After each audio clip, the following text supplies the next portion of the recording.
ንጉሥ አይከሰስ ሰማይ ይታረስ የሚለውን የተንሰራፈፈ እምነት በአንድ ጀንበር ያፈረሰውና የዙፋኑን መሰረት ያወዛወዘው የታህሳስ 1953 ግርግር ምን ያህል ታሪካችን ቀየረው? ወርሃ ታኅሳስ 1953 ዓ.ም በኢትዮጵያ ታሪክ ላይ ለየት ያለ ክስተት ተስተናግዶ ያለፈ ወር ነው።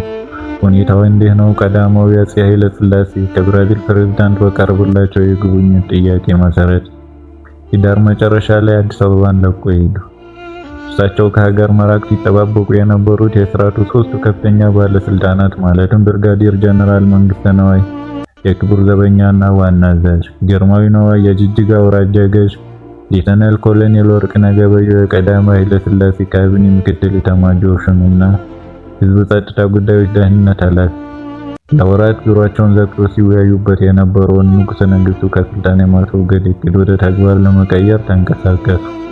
ታኅሳስ 4 1953 ዓ.ም ለመፈንቅለ መንግስቱ መሳካት እንቅፋት ይሆናሉ ብሎ ያሰቧቸውን የሥርዓቱ ከፍተኛ ባለስልጣናት በቁጥጥር ስር አዋሉ።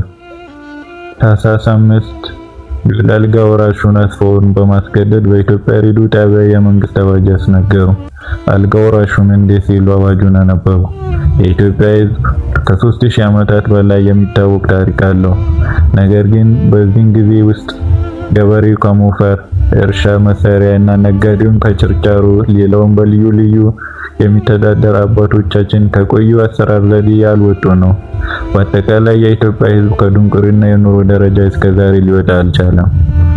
የአስተዳደር አመራር ዓላማም ሕግና ስርዓትን መሰረት አድርጎ ሕዝብን መበደያና ማጮቀኛ አይነት መሳሪያ ሆኖ ቀረ እያሉ የሥርዓቱን አስከፊነትና የለውጡን አስፈላጊነት አስረግጠው ተናገሩ። አያይዘውም እንዲህ ሲሉ ስለራሳቸው አዲስ በተቋቋመው መንግስት እንዴት ሕዝቡን ማገልገል እንዳለባቸው ተናገሩ። ከዛሬ ጀምሮ በሀብት በኩል እንደ አንድ ኢትዮጵያዊ ሆኜ በሚቆረጥልኝ ደሞዝ ብቻ በስልጣኔ እውነተኛ ሕገ መንግስት መመሪያ በማድረግ ሀገሬንና ኢትዮጵያን ሕዝብ ፍጹም በሆነ ቅኑ ልቦና ለመስራት ወስኛለሁ። አክሎም ሕዝቡ በአዲስ ከተቋቋመው መንግስት ጎን እንዲቆምና ጥሪያቸውንም እንዲህ ሲሉ አስተላለፉ። አዲስ የተቋቋመው የኢትዮጵያ ሕዝብ መንግስት በኔው በራሴ በጦር ክፍሎች፣ በፖሊስ ሰራዊት፣ በተማሩ ወጣቶችና እንዲሁም በኢትዮጵያ ሕዝብ የተደገፈ ስለሆነ ስለዚህ የሚደረግ ሹም ሽርም ሆነ የሥራውን ማንኛውንም አይነት ውሳኔ የጸና ይሆናል። የኢትዮጵያ ሕዝብ በዓለም ሕዝብ ፊት ተገቢ የሆነውን ግርማ ሞገስ እየተጎናጸፈ ክብር የሚያስገኝ ታሪክ የመሆኑን አውቃ ህብረት የጠነከረ ይሁን ሲሉ የሞትና ምኛ ያለነ ምኛ አይነት ንግግራቸውን አስረጉ። ታኅሳስ 6 የኢትዮጵያ ተዋሕዶ ቤተክርስቲያን ፓትርያርክ ብፁዕ አቡነ ፓስልዮስ እኚህ ፓትርያርክ የመጀመሪያው የኢትዮጵያ ተዋሕዶ ኦርቶዶክስ ቤተክርስቲያን ፓትርያርክ ናቸው። መፈንቅለ መንግስቱን በመቃወም ለህዝቡ እንዲህ ሲሉ መልእክታቸውን አስተላለፉ። የኢትዮጵያ ሕዝብ ሆይ በሃይማኖታችሁ በቃል ኪዳናችሁ ጸንታችሁ ቀዳማዊ ኃይለ ሥላሴን ብቻ እንድታገለግሉ ከሃዲ የሆኑትን ወንበዴዎችን እንዳትከተሏቸው በተሰጠኝ የሃይማኖት አባትነት ስልጣን መሰረት አውግዣለሁ ሲሉ ህዝቡን የንጉሱን ዘውድ እንዲጠብቅ ከንጉሱ ጎን እንዲቆም የሚጠይቅ ወረቀት በአውሮፕላን አዲስ አበባ ላይ ተበተነ። ታኅሳስ 7 እና 8 በለውጡ ፈላጊ የክቡር ዘበኛን ጦር አባላትና በቀዳማዊ አፄ ኃይለ ሥላሴ ዙፋን ደጋፊዎች ምድር ጦር አባላት ከፍተኛ ውጊያ በአዲስ አበባ ተደረገ። አዲስ አበባ ቀውጢ ሆነች። በሴቶች ፋንታ ታንኮች፣ የጦር መኪኖች ከተማዋን ወረሯት። የከተማዋ መድመቂያ ወይዘሪት ከከተማዋ ተሰወሩ። በምትኩ መለዮ ለባሽ ወታደሮች ከነሙሉ ትጥቃቸው ከተማዋን ሞሏት። እምብዛም በብዛት የማይታወቀው የጦር አውሮፕላን ከተማዋን ፋታ አነሳት። አዲስ አበባ ተጨነቀች። ከ1929 የፋሽስት ጭፍጨፋ በኋላ በድጋሚ በጭንቀት ተዋጠች። አዲስ አበባ በመጨረሻም ውጊያው በንጉሱ ዙፋን ደጋፊዎች ድል አድራጊነት ተጠናቀቀ።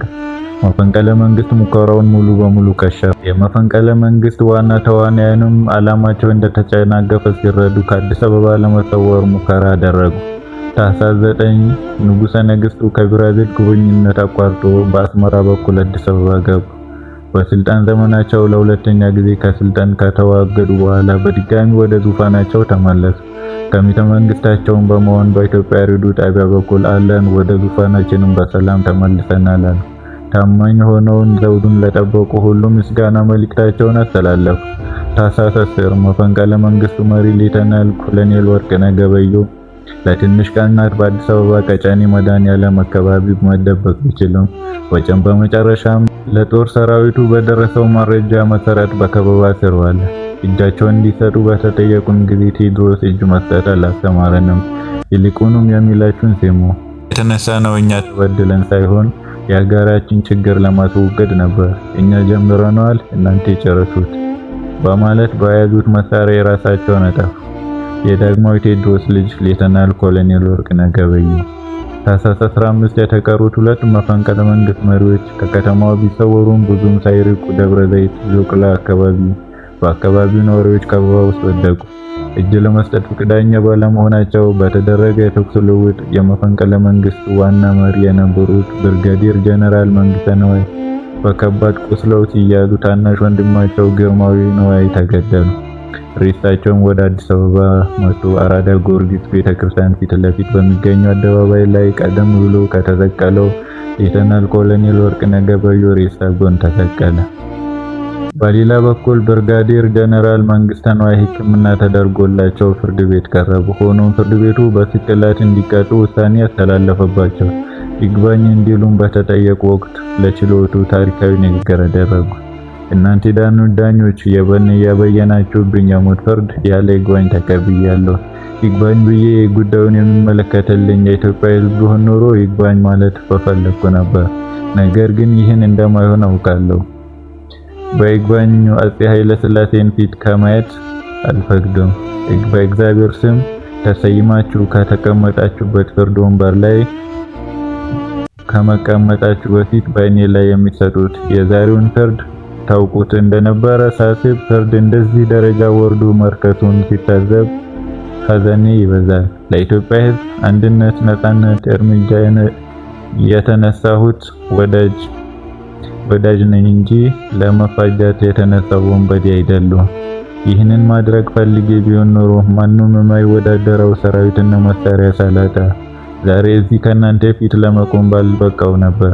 እኒህ የአፄ ኃይለ ሥላሴ ድንቆ ውሾች ያነሰ ደሞዝ የሚያገኙ ሁለት የተራቡ ወታደሮች አጣልቼ ለማደባደብና አገር ለማፍረስ አለመምጣቴ የሚያረጋግጥልኝ የእናንተው ትዕዛዝ ፍርድ የተበየነብኝን ፍርድ ለማከበር እዚህ መቆሜ ነው። ከኔ በፊት በግል የፈሰሱትን ንጹህ የኢትዮጵያን ደም ብዙ ነው። በአፄ ኃይለ ሥላሴ ዘመነ መንግስት ግፍ ሽልማት በመሆኑ እኔ ለመሞቴ የመጀመሪያ ሰው አልሆንም። ስልጣን ኃላፊ ነው። እናንተ ዛሬ ከጨበጣችሁት የበለጠ ስልጣን ነበረኝ፣ ሀብቱም አላጣሁም። ነገር ግን ህዝቡ የሚበደልን ስልጣንና ድሃ የማይካፈሉን ሀብት ስላልፈለኩ ሁሉንም ንቄ ተነሳሁ። አሁንም እሞታለሁ። ሰው ሞትን ይሸሻል፣ እኔ ግን በደስታ ወደ ሞት እሄዳለሁ። ለኢትዮጵያ ህዝብ ታላቅነት ቀድሞኝም መስዋዕት የሆኑትን አብሮኝ ተነስተው የነበሩት ጀግኖች ወንድሞችን ለመገኘት ናፍቄያለሁ። የጀመርኩት ስራ ቀላል አይደለም፣ አልተሸነፍኩም። ወገኔ የሆነው ድሃው የኢትዮጵያ ህዝብ የጀመርኩትን ስራ በቅርብ ጊዜ ውስጥ ፈጽሞ ራሱን በራሱ እንደሚጠብቅ አልጠራጠርም። ከሁሉ የበለጠ የሚያስደስተኝ ለኢትዮጵያ ህዝብ ሊሰራለት ካሰብኳቸው ስራዎች አንዱ የኢትዮጵያ ወታደር ዋጋና ክብር ከፍ ማድረግ ሲሆን ይህም ሐሳቤን፣ ፍላጎቴ ህይወቴ ከማለፉ በፊት ሲፈጸም ማየቴ ነው። ዛሬ መኖራችሁ በማየቴ ነገ መሞታችሁን ረስታችሁ አሜን ብላችሁ ቀናችሁን በማስተላለፍ በመገደዳችሁ በእኔ ላይ ስትፈርዱ በራሳችሁ ላይ የፈረዳችሁትን መሆናችሁን አስተውላችሁታልን? እኔ የተነሳሁት ከትክክለኛው ህግና ከህሊና ውጭ ለመፍረድ እንደተገደዱ ለማድረግ ነበር። ባጭሩ በእኔ ላይ ለመፍረድ የቸኮላችሁትን ያክል 10 እና 15 ዓመታት በቀጠሮ የሚታገሉትን ህዝብ ጉዳይ እንደዚህ አፍጥናችሁ ብትመለከቱትና ብትሸኙት ኑሮ እኔ መነሳት ባላስፈለገ ነበር። ከእናንተ ከዳኞች እና የሞት ፍርድ እንዲተበየንብኝ ካዘዛቸው ሰው ይልቅ እኔ ፍርድ ተቀባይ የዛሬ ወንጀለኛ የነገ ባለ ታሪክ ነኝ። ያኔ ከጓደኞቼ መካከል ለጊዜው በህይወት መቆየቴ ለእናንተ ፍርድ መብቃቴ የዘመኑ ፍርድ ለመጪው ትውልድ የሚያሳይ ይሆናል። ዋ ለእናንተና ለገዢዎቹ። የኢትዮጵያ ሕዝብ ሐሳቢ በዝርዝር ገብቶት በአንድነት የሚነሳበት ጊዜ የሚወርድባችሁን መዓት አሰቃቂ ይሆናል። በተለይ የአፄ ኃይለ ሥላሴ የግፍ መንግስት ባለአደራዎች ሆነው ድሃውን የኢትዮጵያ ሕዝብ ይገሸልዱት ከነበሩት መኮንን ሀብተወልድና ገብረወልድ እንግዳ ወርቅ ከመሳሰሉት በመንፈስ የታሰሩ በስጋ የቆሰሱ መዥገሮች መካከል ጥቂቶችን ገለል ማድረግ ሳስታውሰውና የተረፉትን ፍጻሜያቸው በሚበድላችሁት የኢትዮጵያ ሕዝብ እጅ ላይ መውደቁን ሲሰማኝ ደስ ይለኛል። በተለምዶ የታህሳስ ግርግር ተብሎ የሚታወሰው የ1953 መፈንቅለ መንግስት ሙከራ በዚህ ተቋጨ። ንጉሥ አይከሰስም፣ ሰማይ አይታረስም የሚለው መባባል ተረት ሆኖ ቀረ። ንጉሱም ይከሰሳል፣ ሰማይም በመብረቅ ይታረሳል በሚሉ መፈክሮች ማስተጋባት ጀመሩ። ልክ ይህ ሆኖ ከሆነ ከ13 ዓመት በኋላ ንጉሠ ነገሥቱ ከስልጣናቸው ተወገዱ። ሆኖም ከታህሳሱ ግርግሩ በኋላ ከአንዴ ሁለት የሥርዓት ለውጥ ቢደረግም የታሰበውን የህዝቦች መሰረታዊ ጥያቄ መመለስ ተስኖት በተቀሪው በጥቂት ባለስልጣኖች ጥመኞችን ተጠልፎ ለጥቂት ግለሰቦች የሀብትና የስልጣን ጥም ማርኪያ ውሏል። ታህሳስ የለውጥ ኳስ ግን ከታህሳስ ነጥራ የካቲት ላይ ከዛም ግንቦት ላይ ብታርፉ ምቹ ሜዳና ማረፊያ አላገኘችውም። ምንጭ ከታህሳሱ